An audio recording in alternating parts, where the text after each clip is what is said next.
We got a lot to talk about, folks, and in 25 minutes, there is so much going on. We have these conversations at our editorial meetings, just trying to keep the stories up to date, trying to keep ourselves informed so that we can keep our community informed. So I want to thank you all for being with me today.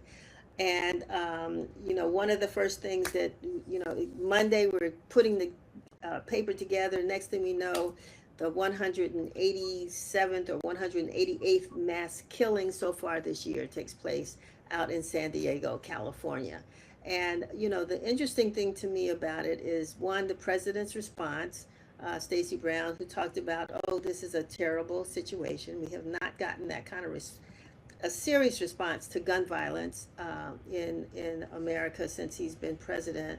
And then when I looked at the penalties, I was shocked. Sam is gone, but if he comes back, didn't know that the president had moved to reinstate the death penalty in the District of Columbia for federal crimes, but not, we as voters, outlawed the death penalty. But Stacey, I'm going to jump to you really quickly. Yeah, well, yeah, as you said, the president has reinstated the death penalty for federal crimes in D.C. That's been their notch or their thing, and this idea that they have taken over D.C. is it's interesting. We had somebody from the Bowser, you had somebody from the Bowser administration on. The mayor's leaving office, and I'm sure she's probably not too happy with how she's leaving or at the time she's leaving with this oppressive administration in charge. But the death penalty is something that we even saw yesterday in Tennessee, for instance. Just to give you for instance, a black man with mental illness is Mental Health Month, right? Um, who probably, by all accounts, shouldn't have been on death row in the first place. Tony Carruthers is his name. And they fought and fought and fought to get his death penalty revoked. He goes to the death chamber yesterday, and they couldn't find the vein. They poked him 100 times and still couldn't find the right vein. Somebody intervened. It wasn't the governor. It probably was God, right? But they gave him a stay for at least a year. But the man clearly had, for years, they've been saying his mental health. It was a situation where he represented himself because they couldn't find an attorney to represent him 30 years ago. Um, but I say that to say that this is the problem when you have a Trump administration or people like a Trump administration running the government and having such power over D.C. D.C. of course we know is a predominantly black city still.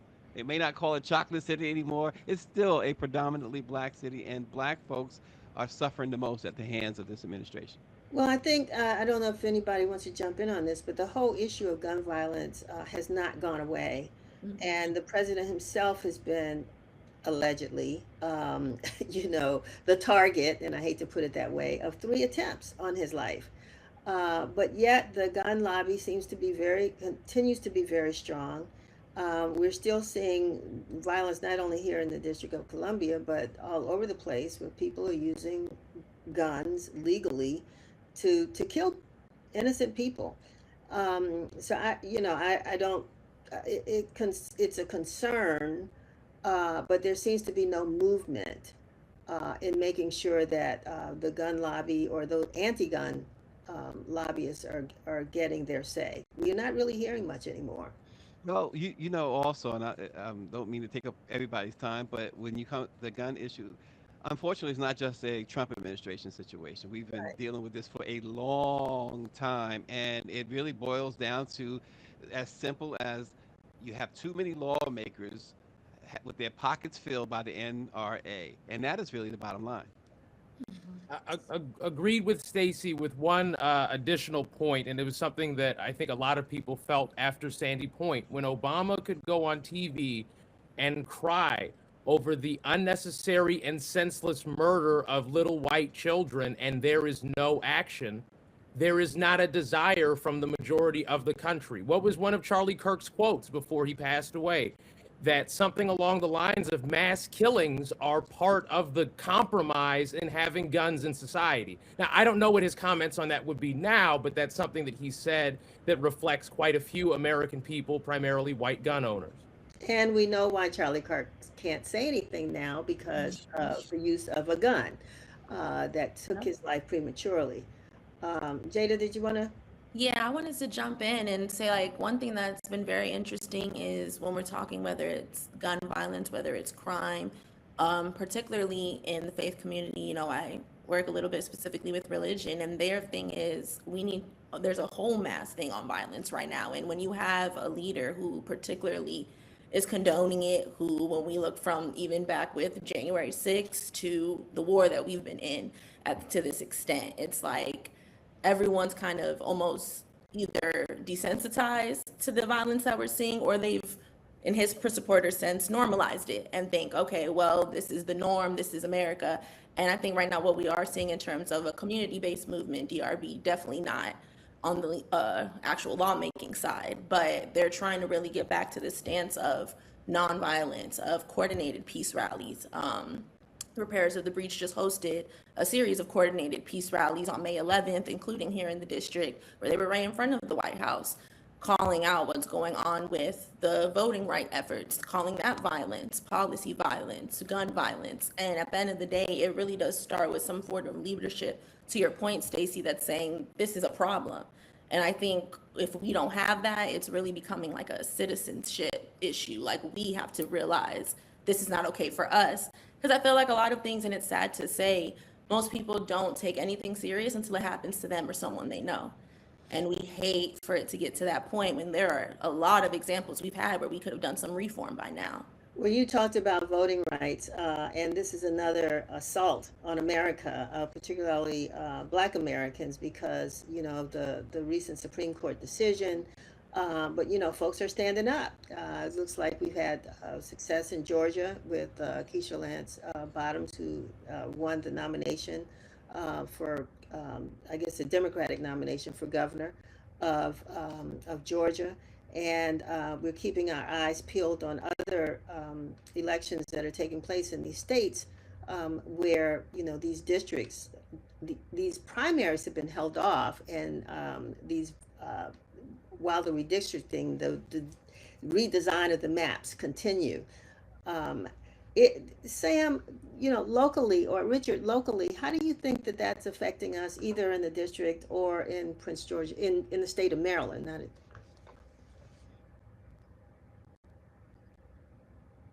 Sam? I can't, I'll speak locally.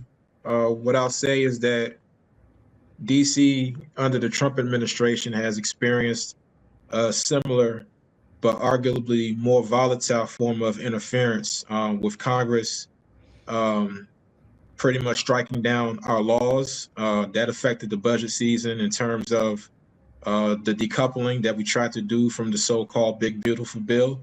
And even with the Trump administration recently exploring the DC Code and exploring the possibility, a very strong one at that, of prosecuting parents of young people who break curfew. So there's a lot that's happening, and the organizers who I speak with on the ground, Nene Taylor included, they call DC a test case for what the Trump administration wants to do across the United States. So it's a very treacherous time, and it's to an extent informed the election season. Sam, I'm wondering, and sorry to go because the candidates for mayor. Sure, go ahead. Yeah, and I'm sorry you broke up a second, so I want you to go back to what you were saying. But I'm just curious, going back to this conversation of violence, and you talked to so many amazing local leaders who are on the ground fighting for justice in the district and combating some of the challenges happening, particularly with the offering opportunities for youth with this youth curfew issue. But is violence in particular something that the local freedom fighters and organizers are focusing on, particularly as we navigate a crazy election season locally and other things as well? So, Micha, a great question.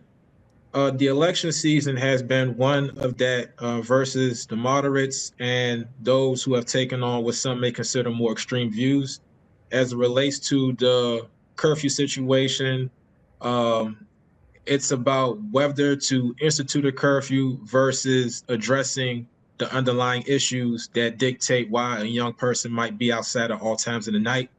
DC Council Member Denise George, who is running for mayor, has caught some criticism for not supporting the curfew.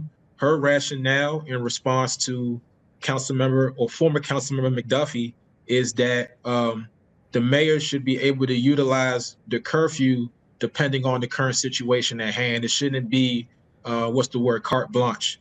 So her apprehension is that during a time of federal officer occupation, where the National Guard, where ICE and other federal agents are at metro stops and the like armed, it's not prudent for the mayor to institute a curfew. That's her concern. And speaking with the activists, their concerns are about third spaces, whether to how to fund third spaces. As a matter of fact, I wrote an article not too long ago featuring Ward 6 DC Council candidate Gloria Naughton. She spoke about her efforts in Ward 6, which is a ward that has all 4 wards inside of it to some extent. Also, during the budget cycle, Janice Lewis George, as well as Zachary Parker, they collaborated around the securing of funds for DPR funding. So, it's about tackling the current issue, but more so tackling the underlying issues. And just so that some breaking news, the permanent curfew law, from my understanding, is in effect. If not, Mayor Bowser has instituted a curfew effective now. So 8 p.m. there will be curfew zones. Which ones I'm not sure about, but 11 p.m. tonight there should be no young people on the street unless they want to risk arrest or detainment. I want to go back to Micha's question, though, Sam, and I, whether you support the curfew or not. I think that's still going to be a debatable issue, but it's not a debatable issue about crime and violence. Right. So, and the thing about, I think there was a story, and I don't remember the details. A 5-year-old, who was shot, but in the middle of the day. It was 3:00 in the afternoon, and so, gun violence is still an issue here in the District of Columbia, and people are still concerned about it, from what I can tell. But I don't know, what if that responds to Micha's question or if it's what you're hearing out there. But I wanted, other folks to kind of jump in. I know I left Richard out there hanging about redistricting and the impact in Maryland, where you have a governor who is really taken on the president in a lot of different ways about the way he wants to manage his state. But even the violence out there in Prince George's County is something that, people are concerned about. Yes, ma'am. I have several points. I'm going to start with the positive. We're talking about gun violence as a huge issue, and we've had a huge success in the state of Maryland with Baltimore Mayor Brandon Scott, who has successfully partnered with state and federal entities, with Safe Streets, which is, based on DC, not violence interruption. And they've cut gun violence, homicide specifically, more or less in half in the span of a couple of years. So there has been adamant success in addressing gun violence when there's, a mayor that sees it as a priority, when there's community institutions with funding that have very, very manageable requests and ability to operate. So there is some ability to address it that we've seen successfully in Maryland. Continuing, Jada Ingleton, you said something brilliant earlier about policy violence. Killing 15 children in a classroom is regarded as mass violence, and I agree with that fully. Defunding millions of children from food, from quality education, and from housing is viewed as normal fiscal conservatism. The state of Maryland has taken outside of DC, the state of Maryland's taken the biggest brunt from the policy violence of the Trump administration, most particularly the mass firing of Black women from the federal government, which has decimated Black women employment, which has decimated the state and the local budgets, which has decimated quite a few things. And it's been a deliberate part of his plan. Now, finally, about redistricting. The governor wanted to do redistricting last session. The state Senate president, for a variety of reasons, some I would call legitimate and some I would call political, decided not to do redistricting last session. Following the Virginia case, where somehow you're allowed to redistrict the entire South just because you feel like it, but you can't redistrict Virginia when the majority of Virginia voters demand redistricting. In Maryland, there is more talk about a special session. I do not anticipate a special session before the primary, before the primary election, but I have heard from numerous voters in Maryland, where the Voting Rights Act has been passed as a state law. When talking about the Voting Rights Act nationally, I see stiffened spines and increased desire to go vote and make their voices heard. Wow, well, let's hope so. Let's hope so, because we have a primary coming up here on June 16th in the district, and your primary in Maryland is June, is it the 23rd? Yes, ma'am. Yeah.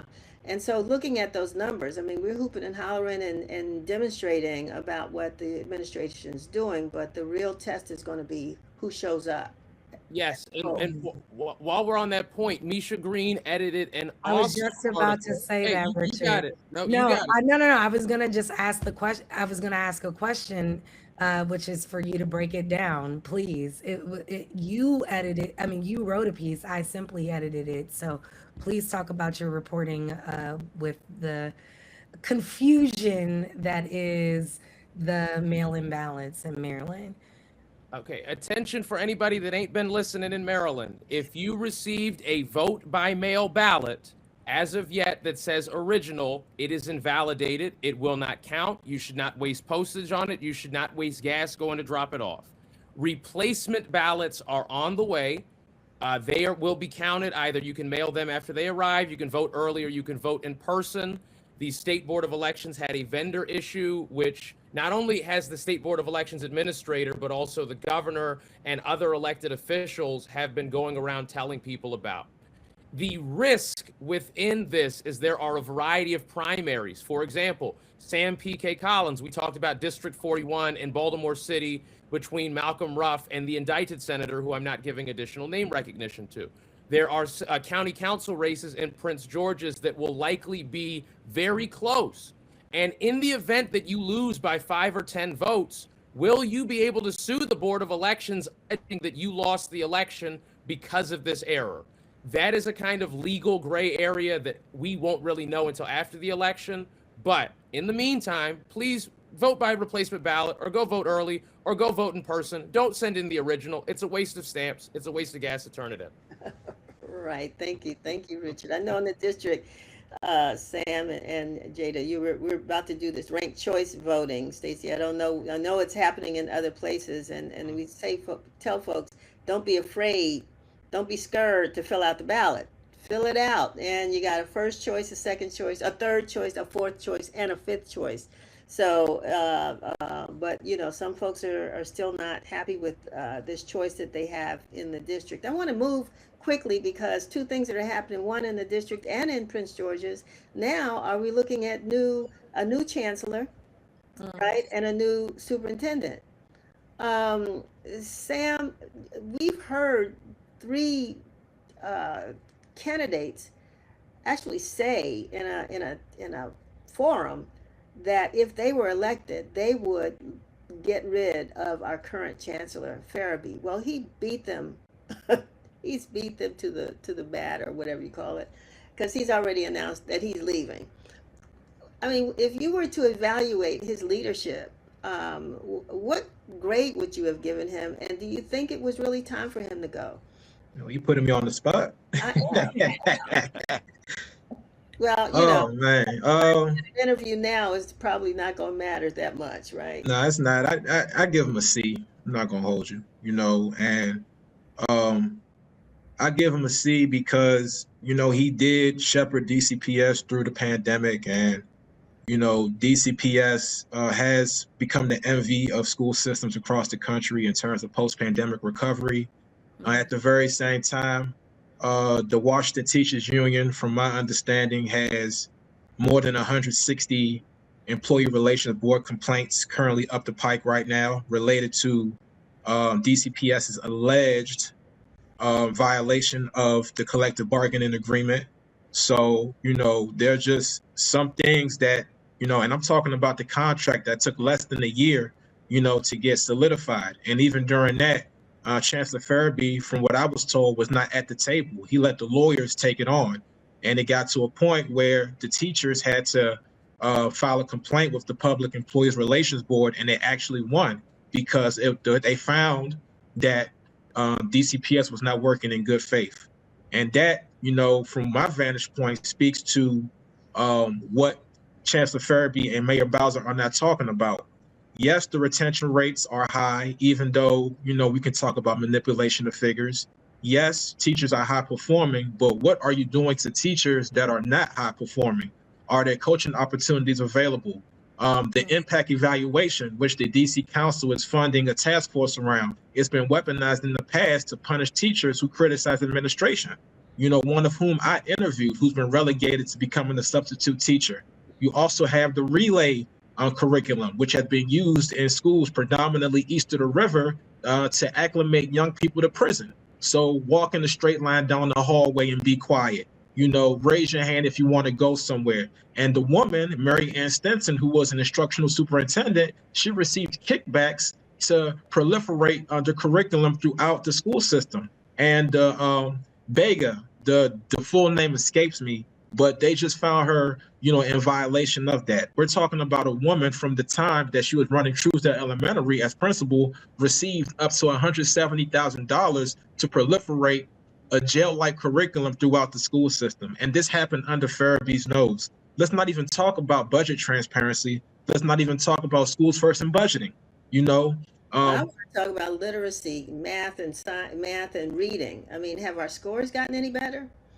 They've gotten close to pre-pandemic levels, but even that was asinine. I wanted to say the other word. It was asinine. We're talking about, and I looked at the 2025 scores for CAPE, which replaced Park. We're talking about less than 50% of young people approaching math and reading proficiency. And yes, it reached pre-pandemic levels, but before the pandemic, we're talking about a third of DC students across the board. And if you go east of the river, it may be even less than that. Well, the last thing too is we're up on graduation now, and we know that graduation rates in the district have historically been pretty low. Have we? And I want to talk about the transition there in because you all have an interim superintendent in Prince George's, Richard, and folks are unhappy with the process, but I think there's going to be someone announced pretty soon. But what about the graduation rates? Have you heard anything about that, Sam? They've raised 10 percentage points under Farabee's watch. So it was 65 when he came in, about 2018, 2019. They're at 75% right now, although, there is criticism around what they call social promotion.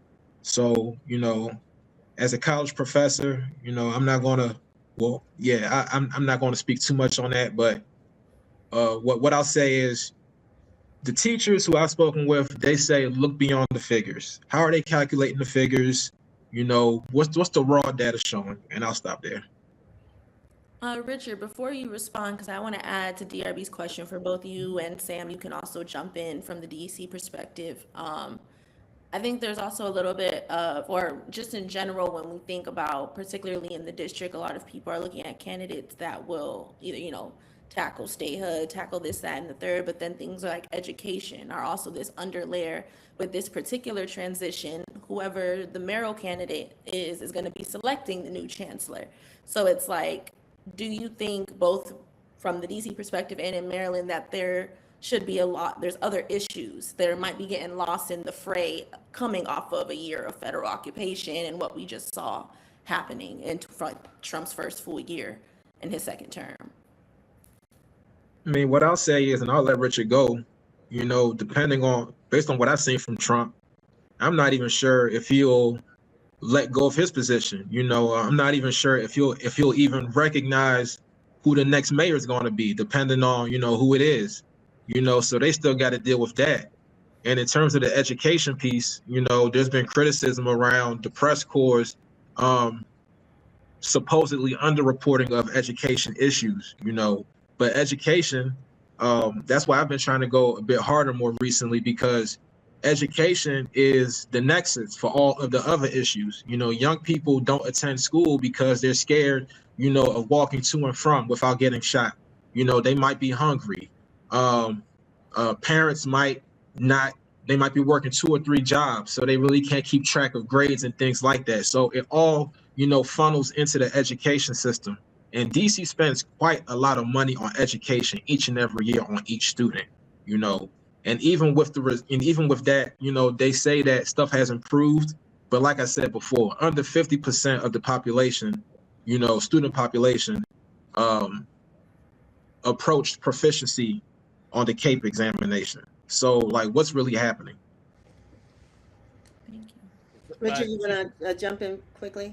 Yeah, in my opinion, the wide variety of Miss Denise Rolark Barnes called them shenanigans and mishaps ongoing in Prince George's County government, whether it be the nonprofit money move around, whether it be the hiring of no-show jobs, whether it be any sort of variety of things. Most recently, the planning board chair resigning when he was being pressured to leave.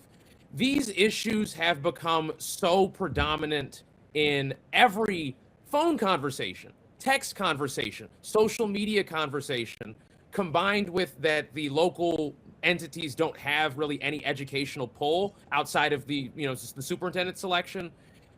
That stuff, just kind of general competence and confidence in government, has become issues number 1, 2, and 3 in Prince George's.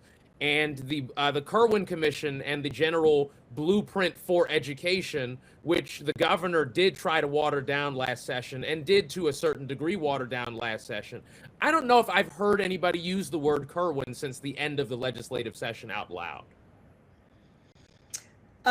Folks, we could, I think when we do these reporters conversations, I think it needs to be a little bit longer than 30 minutes, because there's a lot of topics we weren't able to discuss. And I think going deep into issues that really impact our community that folks are talking about needs a little bit more time than we've been able to give. But before I go, it's called a roundtable, so I'm going to go around the table and I'm going to ask everybody. I mean, we picked some topics, but we want to find out what your topics are. So, Stacy Brown, I'm going to start with you. Well, I mean, look, we was talking about this $1.776 billion slush fund that the president, Micha and I have talked about this. She texted me not long ago about it. This slush fund that he set up for really folks like the January 6ers, the Proud Boys, in which Enrique, whatever his last name is, from the Proud Boys, has already put in, or said he's going to put in, like a $5 million claim. This is my thought, Denise, on this has been and continues to be, where are all the others? I mean, and I'm not just talking about Democrats. I'm talking about Republicans, particularly Republicans who've been in the game for a long time. Where are those people to stand up and say, wait a minute? I mean, Richard Nixon had to leave office for, compared to what Donald Trump's administration and Donald Trump has done, it's like a lint compared to all of the other dust and dirt that we see in this administration.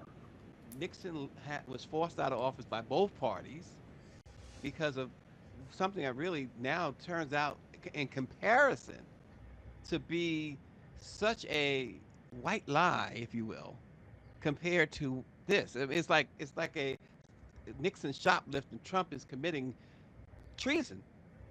Well, he said he could do it. He said he could do it. But where are these folks? We there are voters who talk about the Democrats being weak, which is true. But what about the Republicans? If the Democrats are weak, what are the Republicans? Where is the person that's the people? The Supreme Court is in his back pocket. Clarence Thomas is a waste of a human being. This is absolutely asinine that people stand by and complain about corruption when all we know now The norm has become corruption. Right. So that's my topic. It's Stacy, to add on to it. Imagine the sitting president of the United States suing the tax collecting agency, saying that he was never going to have to ever file or report taxes again, more or less, or any members of his family.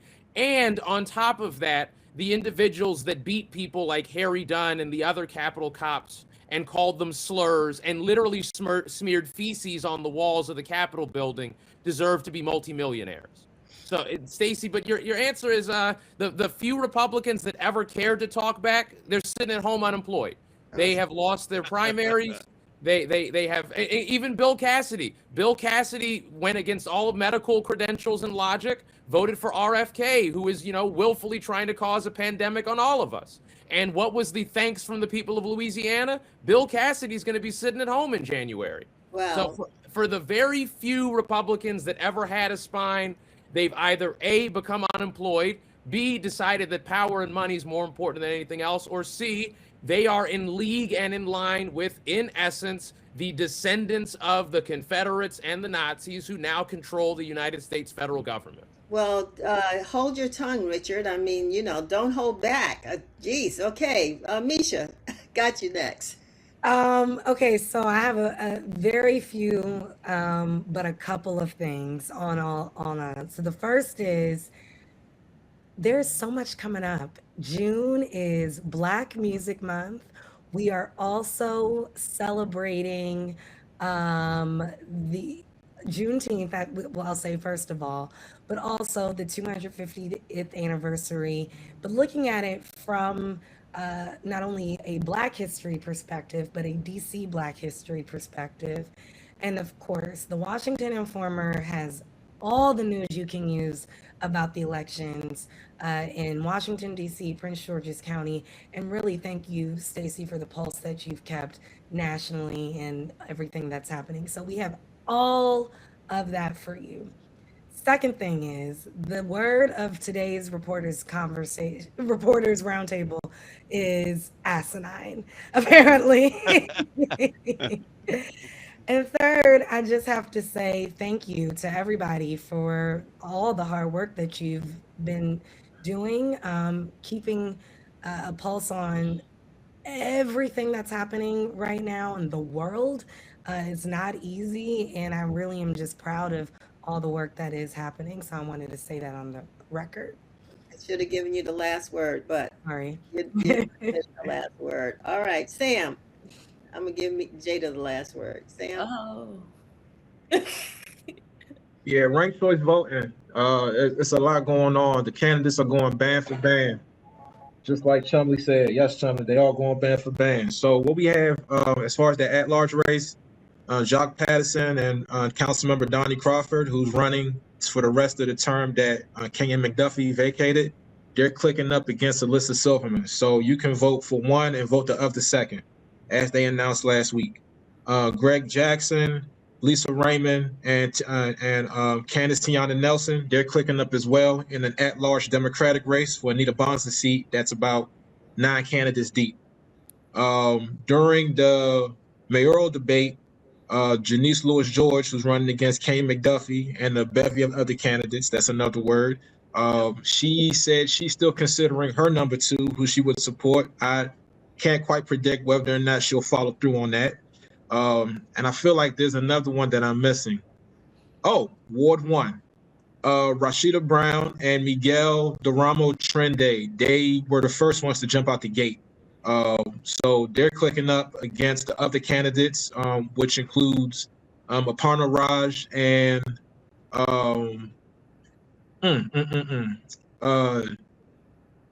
my good sister Jackie, who used to work in the mayor's office of Latino Affairs.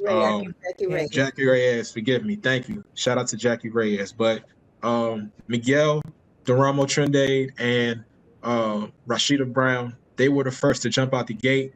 And pretty much what all the candidates said was this was a way to consolidate support. What they did was they were in the background examining each other's platforms, and they were seeing similarities and some potential to corner the market of the voters. So I'll leave it there. Very exciting reporting coming up, I promise you. Can I ask a question real quick, Sam? In your opinion, a yes, no, or a will see, do you think that ranked choice voting adds more coalitional politics or it worsens divides in politics?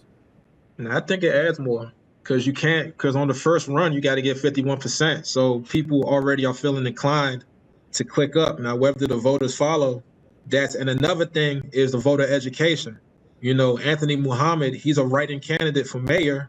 Anthony Muhammad, a former ANC out of Ward 8, and he posted his ballot online last week or earlier this week, and he filled it out wrong.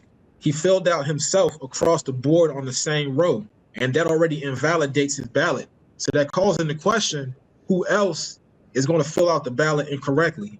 And there's been concern among some members of the Democrats United to Free DC slate, who I'm also going to write about in addition to the Free DC slate. But there's also been concern about how much voter education has been around in filling these ballots, because there's a lot of prediction around the ballots being invalidated, and even there's concern around whether we're even going to get the results on June 16th.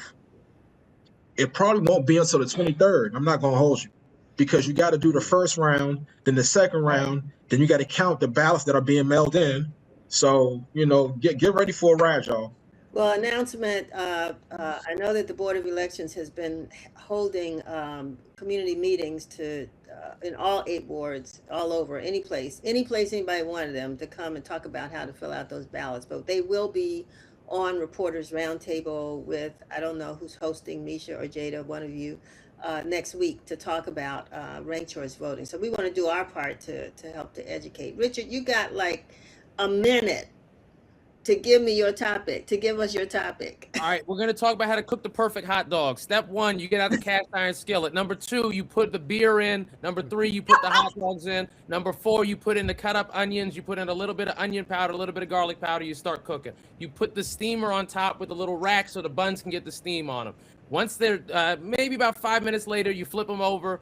You take them out, you put them in a bun, and then this is the exact order: bun, mustard, hot dog, chili, beans, coleslaw, crushed up chips, mustard. That is my closing statement. I'm going to cook that tomorrow for some friends. All right, I'm sure you're going to have a Memorial weekend, Richard. Happy Memorial Day, I guess, to I Richard. mean, that was now you're going to have to give like a hamburger recipe or something for those hot dogs, because it sounded good.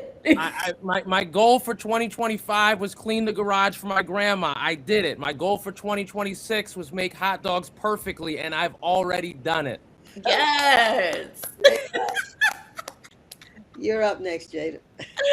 Well, I mean, you guys just make it harder and harder to end. But I mean, I don't have no special recipes, but I am also I didn't even mean to do that. I'm also cooking a few stories coming up specifically. I've had the pleasure of keeping a pulse on a lot of the preservation efforts that are going on in DC. So while we're keeping you informed on what's going on in our elections, I've also been looking at some of those policies that people are trying to get started to boost community wealth building. Look forward to a particular piece I'm working on Nanny Helen Burroughs coming up. But just in general, it seems to be the trending topic, both in my reporting and around the neighborhood, is people want more of a say in what this city is, what it looks like, and who are the wealth and the owners around here. So a lot of conversation on economic development, and I think that is also, Sam, going to be a hot topic in these candidates for these upcoming elections. But yeah, stay tuned. And like Micha said, we're going to keep the fun for Black Music Month. And we have a great, exciting edition for our 250th that we're working on as well. Or not ours, but America's. Yes. Ours, Black people's. Black people, yes.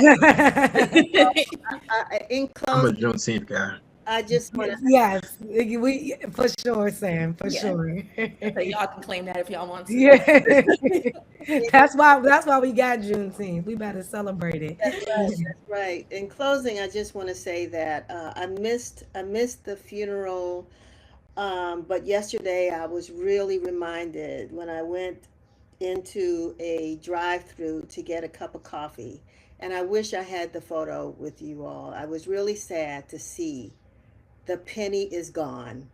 The penny has been laid to rest. And the restaurant said, please don't give us Give us what? Give us a credit card or exact change because we have no pennies to give. Yes. So I don't know what other people have experienced with the loss of the only brown piece of change that's out there, but don't become a penny. Although, like the rest of the brown people, those pennies are going to have great value in Mm-hmm. the future. They're going to have great value. So I'm going to go home and find out the oldest penny I have Yes. and see what I can. I'm not going to cash it in. I'm going to hold on to it.